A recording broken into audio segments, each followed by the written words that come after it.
Hello friends, welcome to ಭೂಮಿಕಾಸ್ kitchen. ನಾನು ಭೂಮಿಕಾ ಸುದರ್ಶನ್. ಯಾರು ನನ್ನ ಚಾನಲ್ ಹೊಸದಾಗಿ ನೋಡ್ತಾ ಇದ್ದೀರಾ, ದಯವಿಟ್ಟು ನನ್ನ ಚಾನಲ್ಗೆ ಸಬ್ಸ್ಕ್ರೈಬ್ ಆಗೋದ್ರಿಂದ ನಾನು ಹಾಕೋ ಪ್ರತಿಯೊಂದು ವಿಡಿಯೋ ನೋಟಿಫಿಕೇಶನ್ ನಿಮಗೆ ಬರುತ್ತೆ. ಜೊತೆಗೆ ನನ್ನ ಎಲ್ಲ ರೆಸಿಪೀಸ್ಗಳು ನೀವು ನೋಡ್ಬೋದು. ಮತ್ತೆ ತಡ ಇವತ್ತಿನ ರೆಸಿಪಿ ಯಾವುದು ನೋಡೋಣ ಬನ್ನಿ. ಇವತ್ತಿನ ರೆಸಿಪಿ ಮಸಾಲೆ ರವಾ ರೊಟ್ಟಿ. ತುಂಬ ಈಸಿ, ಜೊತೆಗೆ ಫಾಸ್ಟಾಗಿ ಕೂಡ ಮಾಡ್ಬೋದು. ಬಿಗಿನರ್ಸು, ಬ್ಯಾಚುಲರ್ಸು ಎಲ್ಲರೂ ಬೇಗ ಮಾಡೋ ಅಂಥ ರೊಟ್ಟಿ ಮಾಡೋದು ಹೇಗೆ ಅಂತ ಹೇಳ್ಕೊಡ್ತೀನಿ. ನೋಡೋಣ ಬನ್ನಿ. 250 ml ಕಪ್ಪಲ್ಲಿ 1 ಕಪ್ ಅಷ್ಟು ಚಿರೋಟಿ ರವೆ ತೊಗೊಂಡಿದ್ದೀನಿ, ಸಣ್ಣ ರವೆ. ಜೀರಿಗೆ ಅರ್ಧ ಟೀ ಸ್ಪೂನ್. ಸಣ್ಣ ಕಟ್ ಮಾಡ್ಕೊಂಡಿರೋ ಅಂಥ 1 ಮೀಡಿಯಮ್ ಸೈಜ್ ಈರುಳ್ಳಿ. 2 ಹಸಿಮೆಣಸಿನ್ಕಾಯಿ ಸಣ್ಣ ಕಟ್ ಮಾಡ್ಕೊಂಡಿದ್ದೀನಿ.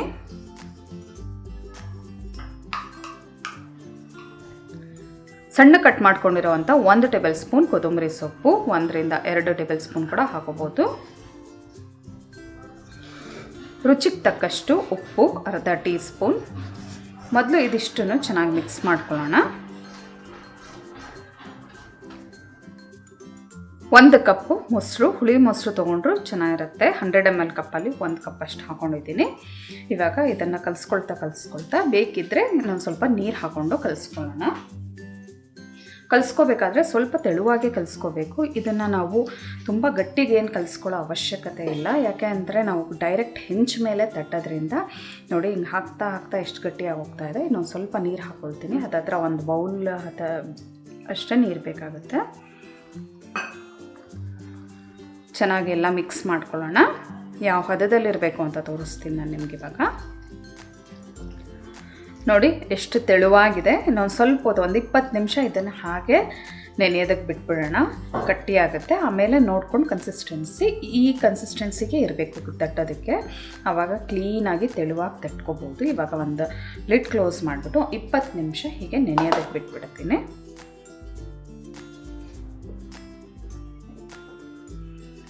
20 ನಿಮಿಷ ಆಗಿದೆ. ನೋಡಿ ನಾನು ಕಲಸಿರೋದೆಲ್ಲ ಚೆನ್ನಾಗಿ ಮಿಕ್ಸ್ ಆಗಿದೆ.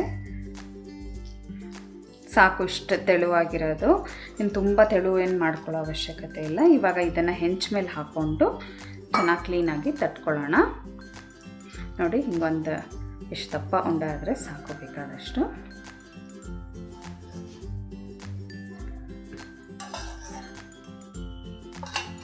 ಒಂದರಿಂದ 2 ಸ್ಪೂನ್ ಎಣ್ಣೆ ಹಾಕ್ಕೊಂಡಿದ್ದೀನಿ. ಮೊದಲನೇ ರೊಟ್ಟಿಗೆ ಎಣ್ಣೆ ಚೆನ್ನಾಗಿ ಹಾಕೋಬೇಕು. ಚೆನ್ನಾಗಿ ಎಲ್ಲ ಕಡೆ ಎಣ್ಣೆನ ಗ್ರೀಸ್ ಮಾಡ್ಕೊಳ್ಳೋಣ. ಕೈಯಲ್ಲಾದರೂ ಗ್ರೀಸ್ ಮಾಡ್ಕೊಳ್ಳಿ, ಇಲ್ಲ ಅಂದರೆ ಬ್ರಷ್ ಇದ್ದರೆ ಬ್ರಷಲ್ಲಿ ಕೂಡ ಕ್ಲೀನಾಗಿ ಗ್ರೀಸ್ ಮಾಡ್ಕೋಬೋದು. ಇವಾಗ ನಾನು ಏನು ರವೆ ಮಿಕ್ಸ್ಚರ್ ಕಲಿಸ್ಕೊಂಡಿದ್ದೀನಲ್ಲ ರೊಟ್ಟಿದು, ಅದಂತ ಹಾಕಿ ತಟ್ಕೊಳ್ತೀನಿ. ನೋಡಿ ಇವಾಗ ಇದನ್ನು ಮಧ್ಯಕ್ಕೆ ಇಟ್ಕೊಂಡು ಇವಾಗ ಕ್ಲೀನಾಗಿ ಹಿಂಗೆ ಪ್ರೆಸ್ ಮಾಡ್ಕೊಳ್ಳೋಣ. ಎಷ್ಟು ತೆಳುಗಾಗುತ್ತೆ ಅಷ್ಟು ತೆಳುಗೆ ತಟ್ಕೊಳ್ಳೋಣ. ಇದು ರವೆದಾಗಿರೋದ್ರಿಂದ ಕ್ಲೀನಾಗಿ ಚೆನ್ನಾಗಿ ರೊಟ್ಟಿ ಬರುತ್ತೆ. ಹಿಂಗೆ ತಟ್ಟಬೇಕಾದ್ರೆ ಏನಾದರೂ ಒಂದು ಸ್ವಲ್ಪ ಇದಾಗುತ್ತೆ ಅಂದರೆ 1 ಬೌಲಲ್ಲಿ ನೀರು ಇಟ್ಕೊಂಡು ಅದರೊಳಗಡೆ ಕೈ ಅದ್ದಿ ನೋಡಿ ಒಂಚೂರು ನೀರು ಮಾಡ್ಕೊಂಡು ಹಿಂಗೆ ಪ್ರೆಸ್ ಮಾಡ್ಕೋಬೋದು. ಅಂಚು ಆ ಕಡೆ ಈ ಕಡೆ ಹೋಗಿದರೆ ಕ್ಲೀನಾಗಿ ಅದನ್ನು ಕೂಡ ಸೈಡ್ ತೊಗೊಂಡು ತಟ್ಕೊಳ್ಳೋಣ. ನೋಡಿ ಕ್ಲೀನಾಗಿ ಎಲ್ಲ ರೌಂಡಿಗೆ ತಟ್ಕೊಂಡಿದ್ದೀನಿ. ಹಿಂಗೆ ಅಂಚೆಲ್ಲ ಏನಾದರೂ ಆ ಕಡೆ ಈ ಕಡೆ ಬಂದಿದ್ರೆ ಸೈಡ್ ಎಳ್ಕೊಂಡು ಪೂರ್ತಿ ಎಲ್ಲ ಕ್ಲೀನಾಗಿ ತಟ್ಕೋಬೇಕು. ಇವಾಗ ಇದನ್ನು ಸ್ಟವ್ ಮೇಲೆ ಇಟ್ಕೊಂಡು ಬೇಯಿಸ್ಕೊಳ್ಳೋಣ. ನಿಮ್ಮ ಹತ್ರ 2 ಹೆಂಚಿದ್ರೆ 2 ಹೆಂಚಿಗೂ ಒಂದ್ರ ಪಕ್ಕ ಒಂದು ಬೇಗ ಬೇಯಿಸ್ಕೋಬೋದು. ಇಲ್ಲ ಅಂತಂದರೆ ಇದನ್ನೇ ಕೂಲ್ ಆದಮೇಲೆ ಇನ್ನೊಂದು ತಟ್ಟಬೇಕಾಗತ್ತೆ. ಸ್ಟವ್ ಆನ್ ಮಾಡ್ಕೊಂಡಿದ್ದೀನಿ. ಹೆಂಚಿಟ್ಕೊಂಡು ಹೈ ಫ್ಲೇಮಲ್ಲಿ 1 ನಿಮಿಷ ಬೇಯಿಸ್ಕೊಳ್ಳೋಣ. ನಂತರ ಲೋ ಫ್ಲೇಮ್ ಮಾಡ್ಕೊಳ್ಳೋಣ. ಇವಾಗ ಲಿಡ್ ಕ್ಲೋಸ್ ಮಾಡಿ ಬೇಯಿಸ್ಕೊಳ್ಳೋಣ. ಇದನ್ನು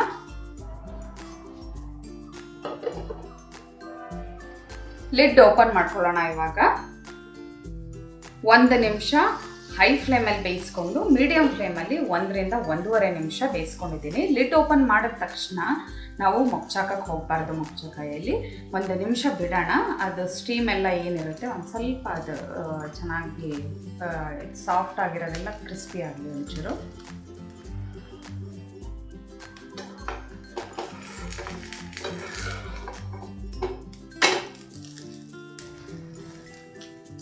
ನೋಡಿ ಮುಚ್ಚಾಕೊಂಡಿದ್ದೀನಿ. ರಿವರ್ಸ್ ಡೈರೆಕ್ಷನಲ್ಲಿ ಕೂಡ 1 ನಿಮಿಷ ಬೇಯಿಸ್ಕೊಳ್ಳೋಣ. ಇದಂತೂ ಬಿಗಿನರ್ಸ್ಗೆ ತುಂಬಾ ಒಳ್ಳೆ ರೊಟ್ಟಿ. ಯಾಕೆ ಅಂದರೆ ರೊಟ್ಟಿ ಹೊಸಿಯೋದು ಮಾಡೋದೆಲ್ಲ ಕಷ್ಟ ಅನ್ನೋರಿಗೆ ಈ ಥರ ಡೈರೆಕ್ಟಾಗಿ ಹೆಂಚು ಮೇಲೆ ತಟ್ಕೊಂಡು ಲಿಡ್ ಕ್ಲೋಸ್ ಮಾಡ್ಕೊಂಡು ಬೇಯಿಸ್ಕೊಂಡ್ರೆ ಈವನ್ ಆಗಿ ತುಂಬ ಚೆನ್ನಾಗಿ ಬೇಗ ಬರುತ್ತೆ. ಈ ಥರ ರಿವರ್ಸ್ ಡೈರೆಕ್ಷನಲ್ಲಿ ಕೂಡ 1 ನಿಮಿಷ ಬೇಯಿಸ್ಕೊಂಡು ತಟ್ಟೆಗೆ ಸರ್ವ್ ಮಾಡ್ಕೊಳ್ಳೋಣ.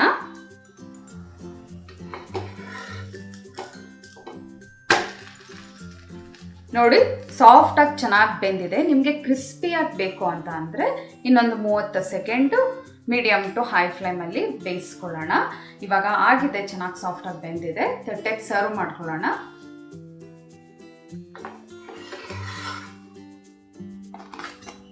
ಇದೇ ಥರ ಇನ್ನೊಂದು ರೊಟ್ಟಿ ಕೂಡ ಬೇಯಿಸ್ಕೊಳ್ಳೋಣ. ಇನ್ನೊಂದು ರೊಟ್ಟಿ ಕೂಡ ಅದೇ ಥರ ತಟ್ಕೊಂಡಿದ್ದೀನಿ. ನೀವು ಎಷ್ಟು ತೆಳುಗೆ ಬೇಕಾದರೂ ಈ ರೊಟ್ಟಿನ ತಟ್ಕೋಬೋದು. ಇವಾಗ ಇದೇ ಥರ ಲಿಡ್ ಕ್ಲೋಸ್ ಮಾಡೋಣ. ಹೈ ಫ್ಲೇಮಲ್ಲಿ 1 ನಿಮಿಷ ಬೇಯಿಸ್ಕೊಂಡು ನಂತರ ಮೀಡಿಯಮ್ ಟು ಲೋ ಫ್ಲೇಮಲ್ಲಿ 1 ರಿಂದ 1.5 ನಿಮಿಷ ಬೇಯಿಸ್ಕೊಳ್ಳೋಣ. ಒಂದ್ಸಲ ಹೀಟ್ ಬಂದ ಮೇಲೆ ನೆಕ್ಸ್ಟು ಲೋ ಫ್ಲೇಮ್ ಮಾಡಬೇಕು. ನೀವು ಒಂದೇ ಹೆಂಚೇನಾದರೂ ಇದ್ದರೆ ಒಂದ್ಸಲ ಅದು ನಾವು ರೊಟ್ಟಿ ತಟ್ಕೊಂಡು ಅದನ್ನೆಲ್ಲ ಬೇಯಿಸ್ಕೊಂಡ ನಂತರ ತಣ್ಣಗಾಗೋದಕ್ಕೆ ನೀರು ಟ್ಯಾಪ್ ಕೆಳಗಡೆ ರಿವರ್ಸ್ ಡೈರೆಕ್ಷನಲ್ಲಿ ನೀರು ಬಿಟ್ಟು ಇಟ್ಕೋಬೇಕು. ಯಾವುದೇ ಕಾರಣಕ್ಕೂ ನಾನ್ ಸ್ಟಿಕ್ ಮೇಲೆ ನೀರು ಬೀಳ್ದೈತೆ ಹಾಗೆ ನೋಡ್ಕೊಳ್ಳಿ. ರಿವರ್ಸ್ ಡೈರೆಕ್ಷನಲ್ಲಿ ನೀರು ಬಿಟ್ಟರೆ ಬೇಗ ಹೆಂಚು ತಣ್ಣಗಾಗುತ್ತೆ. ನಂತರ ಬೇಗ ಇನ್ನೊಂದು ರೊಟ್ಟಿ ತಟ್ಕೋಬೋದು.